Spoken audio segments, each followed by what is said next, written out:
Good morning, it's Shantae with Brown Sugar Talks Under Black Unicorns.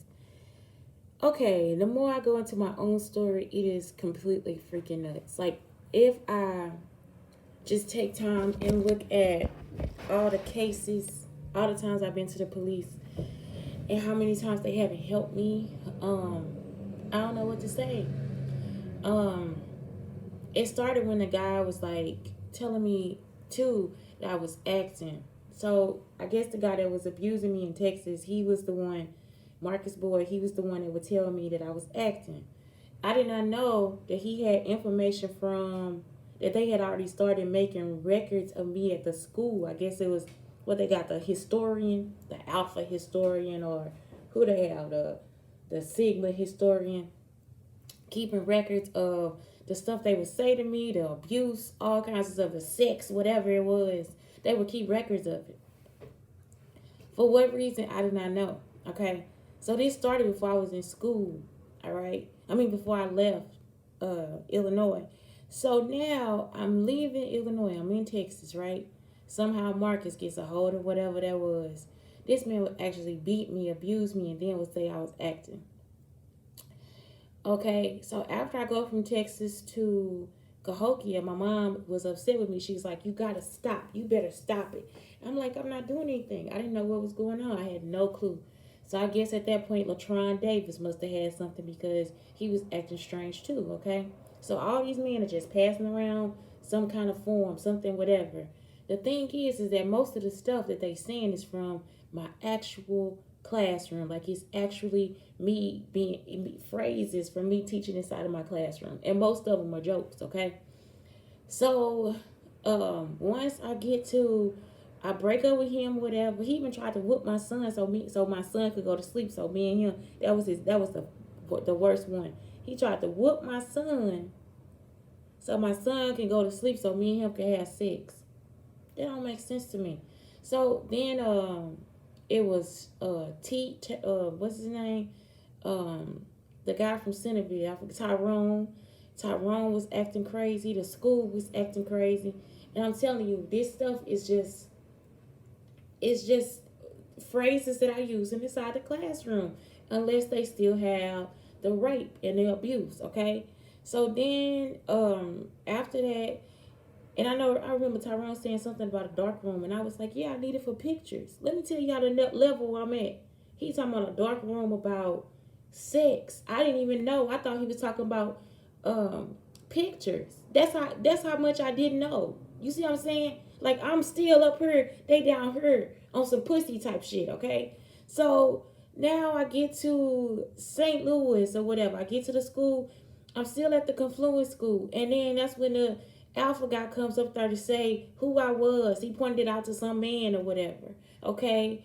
In St. Louis, I don't know if I have a police report or not. I didn't get broken into. It was just the rape. It was just like the rape. I got pregnant. I lost the baby. I had agoraphobia, everything. So then I lose my job because of the girls. They wrote down and said I don't like gay people. I don't like this, that, and the other.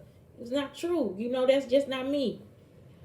The teachers were harassing me. It was just a lot of stuff. The teachers lying. The teachers mad because I done found out they lying. I'm just asking her. She want to fight, jumping at you, Miss Sutton, Miss Sutton. Like, I don't know you. That's when that lady came in.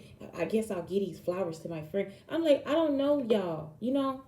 So then I leave her. I become a tutor at a school. Then something happened with this girl and the other teacher, Miss. Now this the fucked up part. The teacher, Cynthia Bunker. That was the woman who was there with the guy, I guess, who filmed me. The one where I think he got a video or something with me or whatever, and somebody famous got it, or Kelly got it or something like that. But Cynthia Bunker, she was there when he slapped me. She was there when I was trying to get the axe and all this different stuff. She was there, okay? I don't know the importance of her or whatever, but I know she in a sorority, aka she gonna say, "Yeah, we was trying to help you, but you don't want our help." Why didn't you help me the night he slapped me though, bitch? You know what I'm saying? Like, you older than me, like she in her 50s, right? You that old. Why you didn't help me the night that nigga was in there putting his hands on me though? Like, you know what I'm saying? Why you didn't help me in the night that I was over there and I was already in the room sleep? Why you didn't help me that night? but you gonna help me at this time, right? Now it's 2011, 2012. So then the lady, Dr. Howard, tell me I can get a job at St. Louis Public School. I get there, and it's a teacher, Miss Grant, and this other teacher, white teacher, I don't know her name. They both going back and forth at each other. For what? I don't know. Then a white woman, she started saying something about the black guy. So I said, okay, I'm gonna listen to you. I'm gonna say something about him too. Then I wrote for him to get like a teacher appreciation or something like that. I even gave it to him. I don't even know him. I'm thinking, dude, you a black man teaching. You deserve whatever you can get.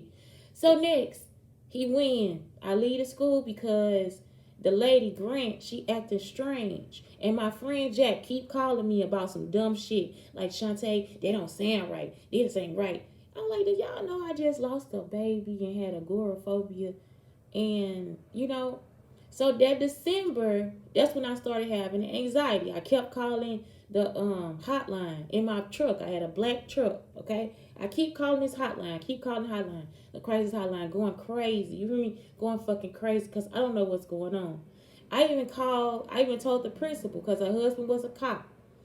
I done told the principal, I say something not right. I said, this man keep following me. I was like, these men are acting strange. Like, they'll come over, they want to touch you and stuff. None of the stuff I ever experienced in my life. That's what I'm trying to tell y'all. It's not common for a person to be trapped and tracked down like this. That's why I'm telling y'all it's sex trafficking. Let me tell you. So now I'm with this. So now I'm dating and stuff like that. But anyway, the guy want to touch behind my son, all this different stuff. So I'm like, man, I didn't think that they had already collected the stories about me or my family. Because some stuff me and my family just don't, it's just like, that's what we do. My cousin talk about how you sneak behind your ears, how you got to wash it. Just stupid shit like that. Like, for real. Stuff from the classroom, jokes. Like, all this stuff really is just kind of like, we joking around. My sister, don't call, go up there. We say that. We know why we say it. This girl got Vaterot. We don't say somebody got it. We just be like, Vaterot, that sounds like a disease. Like we had so many little jokes that we had together, right? So I'm still not putting two and two together because I don't know, right? Because now everybody really serious about what they saying. And it's not serious. It's stuff from my classroom. It's stuff from when I was here. Even Kim contacted me one day. She said, remember when we got drunk and you called the police and you told the police somebody called the police on us. And I was like, you ain't got nothing to worry about. We all C-level students here. Like it was just like what I'm saying? Like we gonna make it, like we getting drunk, but we gonna make it. So, anyway, like jokes, they just jokes about me. So whoever got this and started making it into something, and they are actually oppressing me because I was a teacher in a classroom, because I made jokes, okay? So then after that, so after Belleville, I was in Belleville. No, I was still in St. Louis. I moved to Belleville. I had the breakdown. So then after the breakdown, that's when the guys when I was working at Best Buy, when I was at Best Buy by a guy. Okay, and he just jumped on me, you like, what the fuck wrong with these people? Then after the Best Buy, I was like, nope, I gotta go, I gotta get out of here, because again, I got on the phone with people. Ron Jones, he is from Carbondale, not from SIUE. I don't even know this guy. He just on the phone. We talking or whatever. I'm so nice to this man. He take me out. He gonna take me to the wrong restaurant. Take me to a buffet. The food not even good. I said, can we go somewhere else and try? Nah, I'm like, why the hell you treat me like dirt? Okay, so we end up going to his house or something like that, whatever. Okay, so now I'm just like, I don't know any of these people. So I just end up getting out of here. At that point, Mike Brown was killed. It was like a lot of protesting and whatever. I hook up with Joy. And the house next to her, I remember that we went there when we was younger, and my stepdad said we couldn't go into the party or whatever. He took us to the house, and it was some way we couldn't go to the party. Joy lived next door to the house, okay? So I hooked up with Joy. Joy said that Cecil was trying to do something. She said, Cecil trying to do something to you. I was like, what? She said, so at this point, I don't believe Joy, because Joy was actually making Cecil redecorate my house, over her house, move furniture, all this different stuff. I'm like, if you with me, why you doing all that for her? Like that didn't make sense to me, because I'm like, they don't, they acting like they old friends or something. So But she telling me that he ain't no good, right? So she telling me that he a bad person. So anyway, me and Blake get back to Texas and we finally get settled. Lisa and Freddie again, they acting funny. Lisa all of a sudden, she don't even know me. Lisa Vernon, she act like she don't know nothing about me. You know, Freddie now, Freddie know. Freddie the Vernon. I don't know them. They lived in Chicago. I met them through Jamal Robinson, a cop in Texas, okay? Went to school with Jamal at SIUE. But I don't know Lisa Vernon. I don't know Freddie Vernon. Like, they not friends. They know where on whatever I'm talking about, right? So now I get to that point, and when I get the call about my mom, no, I had like a lot of guys again. They just all want to keep calling me, want to see me for whatever reason. And my son, he got upset. He was like, no, because I was actually having anxiety attacks. So my son was actually upset. So we started going to back to the hospital and all this different stuff. Some men would be like, one man came over there, I'm fucking a Russian girl, my dick big and all that, and I'm gonna fuck you. Like, no, you not. Like, I don't know you. Like, what the fuck is going on with y'all? You know? So all that stuff, we started going out with this guy named Kevin, whatever. So then Cecil called himself getting upset about it. It's like, but we not together, so what the fuck you talking about? So I ain't never even say, I was like, okay, all right. So one day Cecil come down there. He gotta come down there and see me or whatever he doing. And that's when Joy call out the blue and say, Cecil down there to mess up your life. But that's the same thing Marla Clemens said about Brandon Clark, okay? So then, okay, my mom passed away. Cecil raped me. And in between her, Cecil then said something about the rape that he set up in college at SIUC, Carbondale, which was really the same way they set me up at SIUE in Edwardsville. Cecil is a Kappa. The guy that set me up was a Sigma. The Sigma set me up. So now I'm still wondering, right? I have police reports. I'm over here trying to get my shit together. I got a police report at every place I went to, and no policeman would help me. None. All of them were laughing at me like it was a joke or something. Like they kept doing the laugh like Cecil. When the guys was taking my app, they was doing the laugh like Cecil. I had an interview with the guy. He said he gonna help me make my app. And I think it's the Power School app at Dallas ISD. And I said, no, it could be for everything, right? They never contacted me. They never called or anything. He's like, we don't want to steal your app. We trying to work on our wine and cigars. Okay, well, work on that. But still, where my app at? Like, you said you was going to help me with the app. You said you're going to help me do it, you know. And so now I get to the school year, that school year, 2019, and I saw that they wanted to use Power School. And I'm like, this is my design. Like, this is what I was telling them I wanted in my app. And the guy was acting like he didn't know what I was talking about. So they tried to say that I had an attitude problem. It's like, but you're not listening to me. I'm in a room full of men laughing at me while I'm telling them about my app. So if you're not really listening, you're not really finna help me or whatever. Like, you trying to play it off like it's all nonchalant. And what is that for me to believe about you?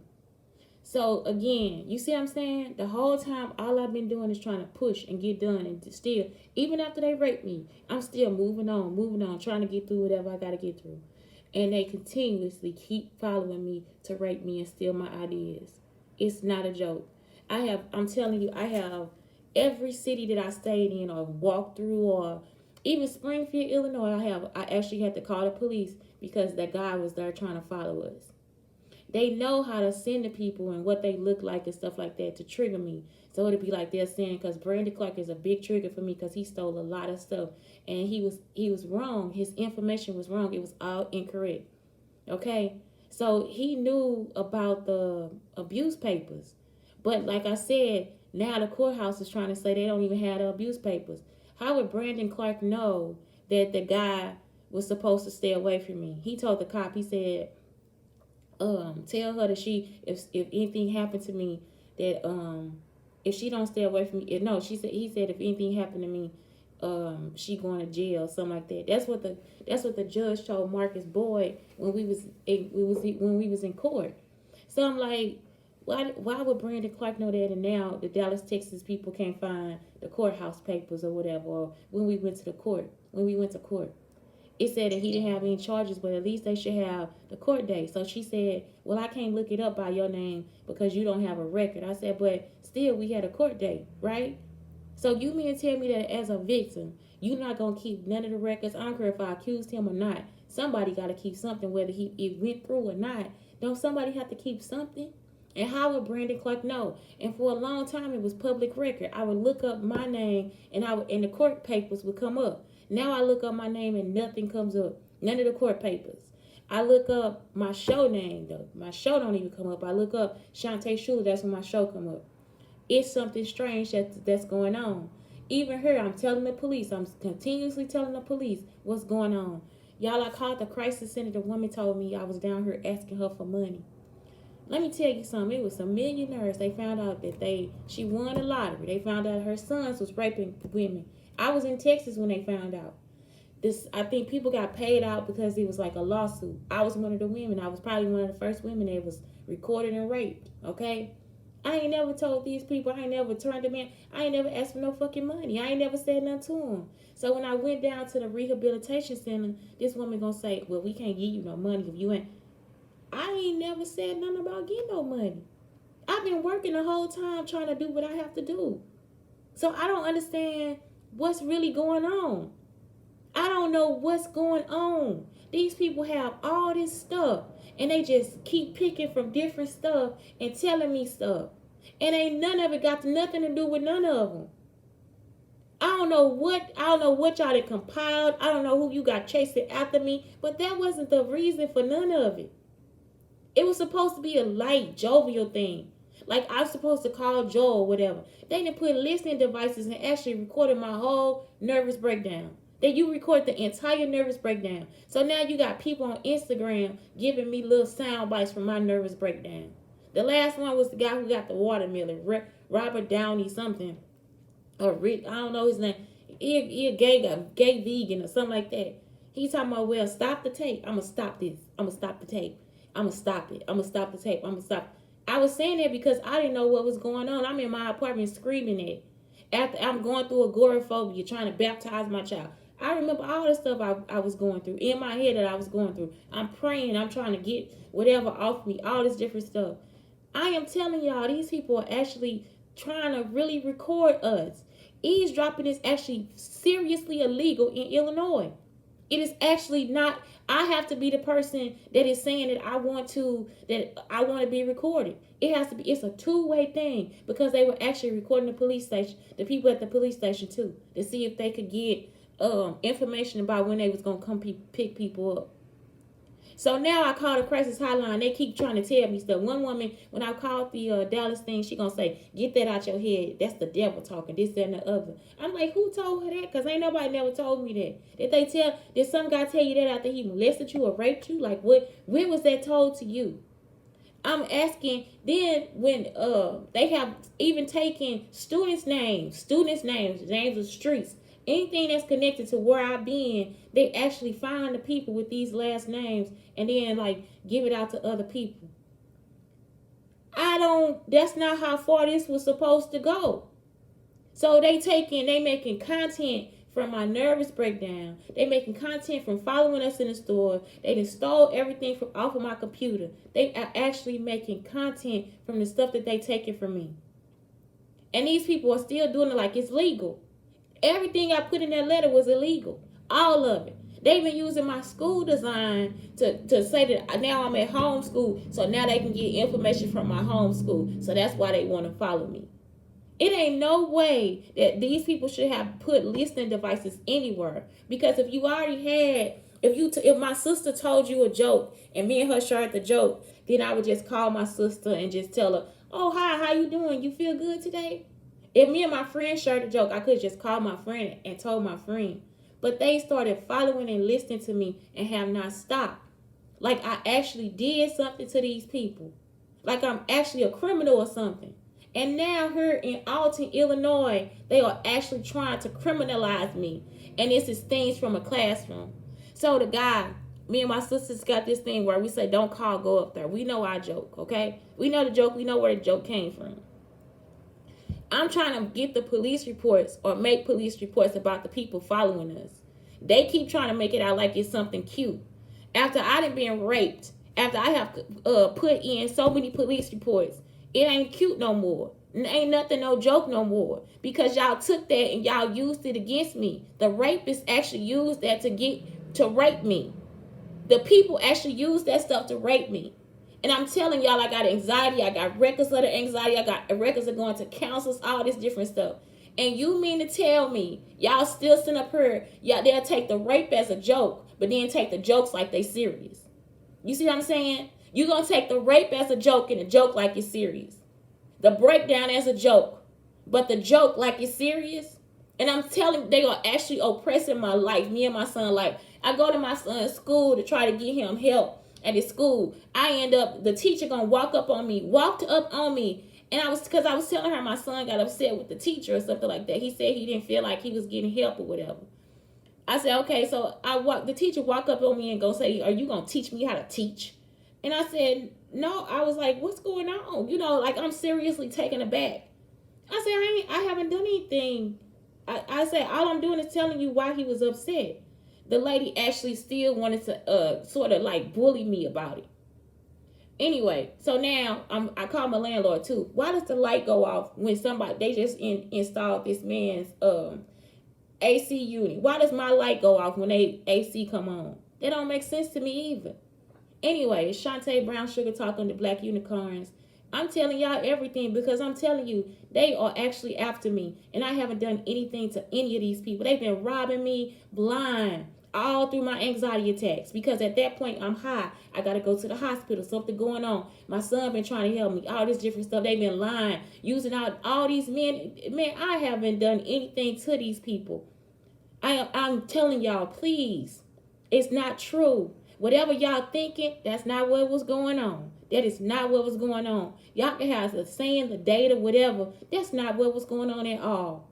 Y'all don't have anything to do with what I was trying to do. Nothing.